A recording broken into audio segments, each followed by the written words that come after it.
Hi everybody, Julie here, the Sales Ace, bringing you another sales tip to help you skyrocket the sales within your business. So this week I thought I'd follow on from the conversation I had last week about that phrase, are you the decision maker, and how we can get that information but using different terminology which helps, not upset anybody. But what I thought I would do, which goes along really nicely with that topic, is talk to you a little bit about buyer types.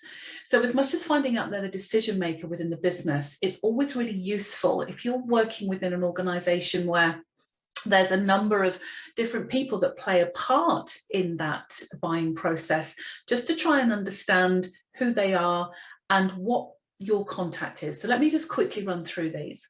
So the first one is called a user buyer. And they're the ones that will use your product or service. Their success in the role is very much dictated by how well your product does. So they've got a vested interest in using your product. So they might be the ones that you'll initially talk to. They'll be talking all about from their point of view, but it needs to go up to maybe some other echelons within the business.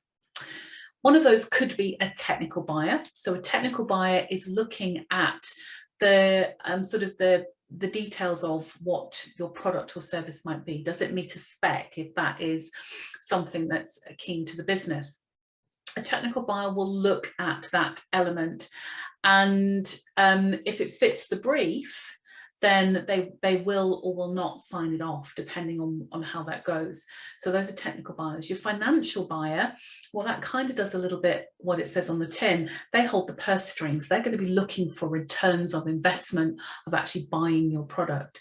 So as much as maybe a technical buyer or a user buyer could sign off on that, a financial buyer could actually say, no, it's too expensive, there's no budget, we're not going to get the return on investment that we want. So just be aware of those. And the last one I want to put on the table are what I call advocate buyers. They're people that they could be user buyers. They want your product, they want you within the business, and they are your champion. They're really good people to have because they want to do business with you. They want to bring your product or your services within the organization. And they're ones that will help champion you through an organization. So when you find one, they'll hold your hand through the process. So they're really good to have. So there we go. I hope that's successful. Hope that helps you and really helps with your sales process. And I'll see you next week for another sales tip.